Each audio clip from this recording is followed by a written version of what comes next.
नमस्कार. भारतात 2027 ची जनगणना लवकरच सुरू होणार आहे.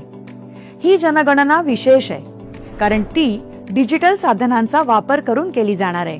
पहिल्या टप्प्यात म्हणजेच घर यादी व घरगणना कार्यात प्रत्येक घराची यादी तयार करून कुटुंबांची मोजणी केली जाईल आणि दुसऱ्या टप्प्यात लोकसंख्येची गणना केली जाईल.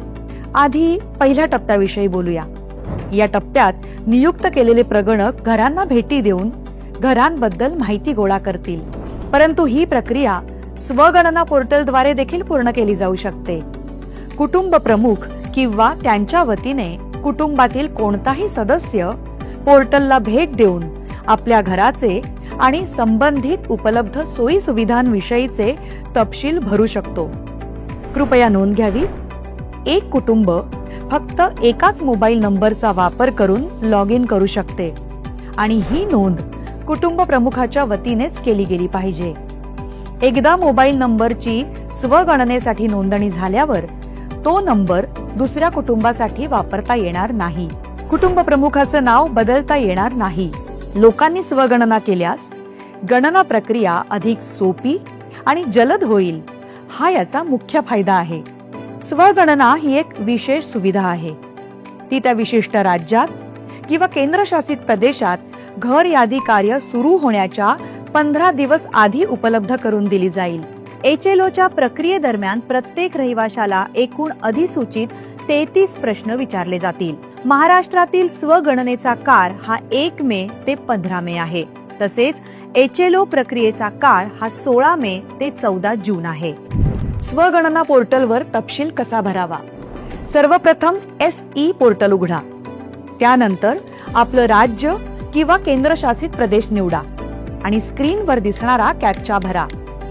त्यानंतर स्वागत स्क्रीन आपल्याला पुढील टप्प्यांवर मार्गदर्शन करेल. कुटुंब प्रमुख, उदाहरणार्थ समजा इथे सुशीला देवी आपलं नाव आणि मोबाईल नंबर नोंदवतात. आता तुमची सोयीची भाषा निवडा. त्यानंतर OTP द्वारे पडताळणी केली जाते. ही संपूर्ण प्रक्रिया सुरक्षित आणि अतिशय सोपी आहे. जिल्हा आणि सर्वात जवळचं महत्त्वाचं ठिकाण निवडणं गरजेचं आहे. तुम्ही शोधलेलं महत्त्वाचं स्थान दर्शवणारा एक मार्कर नकाशावर दिसेल.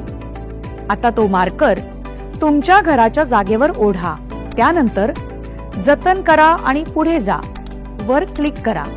यानंतर HLO प्रश्नावलीचं पान उघडेल. बहुतेक प्रश्न पर्यायांवर आधारित असतील. नावं लिहिण्यासाठी एक ध्वनी उच्चारण आणि आभासी कीबोर्ड देखील असेल. वारंवार विचारले जाणारे प्रश्न म्हणजेच FAQ आणि विशेष सूचना कोणत्याही शंकेचं त्वरित स्पष्टीकरण देतील. जर कोणताही प्रश्न किंवा माहिती अपूर्ण राहिली असेल तर तांत्रिकदृष्ट्या तुम्हाला लगेच सूचित केलं जाईल. सर्व तपशील भरल्यानंतर ते काळजीपूर्वक तपासून बघावेत. आवश्यक वाटल्यास तुम्ही त्यात सुधारणा करू शकता. तपशील जतन करा किंवा शेवटी सबमिट करा. सबमिशन झाल्यानंतर H ने सुरू होणारा 11 अंकी SEID म्हणजेच स्वगणना क्रमांक स्क्रीनवर दिसेल. तो तुम्हाला SMS द्वारे सुद्धा मिळेल. जेव्हा प्रगणक तुमच्या घरी भेट देतील तेव्हा त्यांना हा SEID क्रमांक दाखवावा. तुम्ही दिलेली अचूक माहिती केवळ आपल्या देशाला सशक्त करत नाही तर त्याचं खरं चित्रही सादर करते. म्हणून सहभागी व्हा आणि आपलं सहकार्य द्या. आपली जनगणना, आपला विकास.